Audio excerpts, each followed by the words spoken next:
Sou peregrino aqui, em terra estranha estou, no reino. Bem-vindo ao podcast Estrangeiros e Peregrinos. A mensagem de hoje será apresentada por Dennis Allen.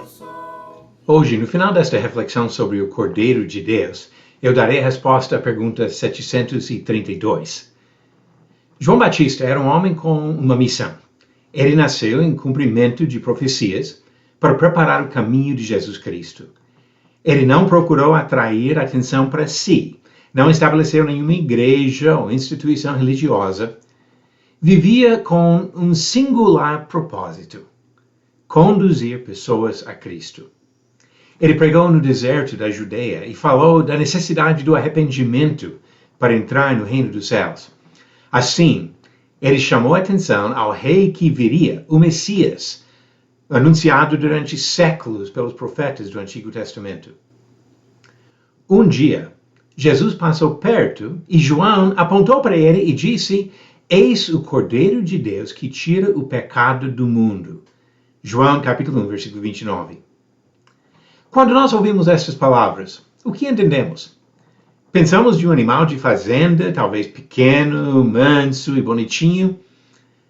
Os discípulos de João eram judeus, e a ideia de um cordeiro trazia significado riquíssimo para qualquer um que entendesse o Antigo Testamento.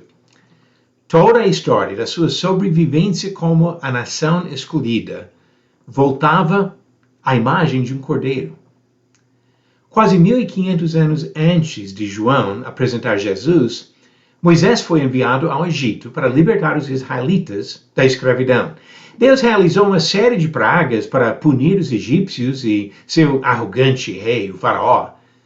Na preparação para uma última praga, ele fez uma distinção entre os egípcios e os israelitas. Os primogênitos dos egípcios seriam mortos, mas nenhum mal viria sobre os israelitas. Esta proteção divina foi condicionada na obediência dos israelitas em cada família fazer o sacrifício de um cordeiro. Na noite da Páscoa, cada família comeu a carne deste cordeiro e colocou seu sangue acima em ambos os lados da porta da casa. Além do significado do cordeiro pascal, muitos textos do Antigo Testamento falam sobre os sacrifícios de cordeiros como maneira de pedir perdão de Deus pelos pecados. Durante os séculos entre Moisés e Jesus, cordeiros foram sacrificados para buscar o perdão de Deus. O Senhor mandou que oferecessem esses sacrifícios para mostrar que o pecado traz a morte e o derramamento de sangue.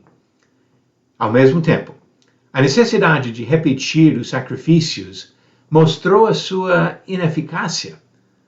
A morte de um animal jamais resolveria o problema do pecado humano.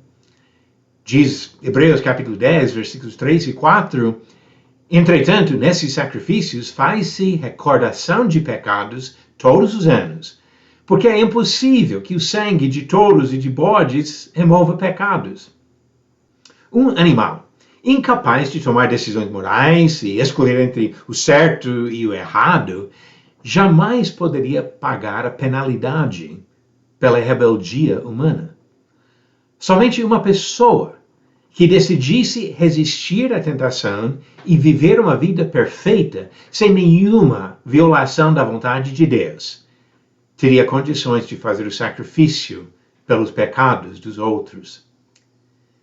Depois de Moisés revelar a lei que definia os sacrifícios de animais, as gerações passaram e não apareceu nenhum homem perfeito. 400 anos depois de Moisés, Davi escreveu: "Diz o insensato no seu coração, não há Deus.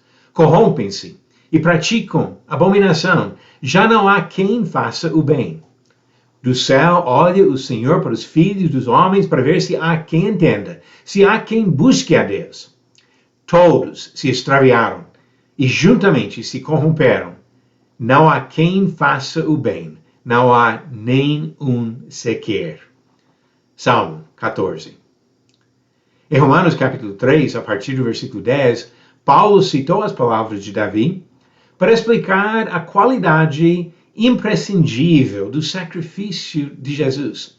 Ele comentou sobre a única solução ao problema do pecado. Disse, capítulo 3, versículo 23, pois todos pecaram e carecem da glória de Deus, sendo justificados gratuitamente por sua graça, mediante a redenção que há em Cristo Jesus, a quem Deus propôs no seu sangue como propiciação, mediante a fé, para manifestar a sua justiça, por ter Deus, na sua tolerância, deixado impunes os pecados anteriormente cometidos, tendo em vista a manifestação da sua justiça no tempo presente, para ele mesmo ser justo e o justificador daquele que tem fé em Jesus. O Cordeiro de Deus não é um animalzinho bonitinho. Ele é a nossa única esperança para ficarmos livres dos nossos próprios pecados.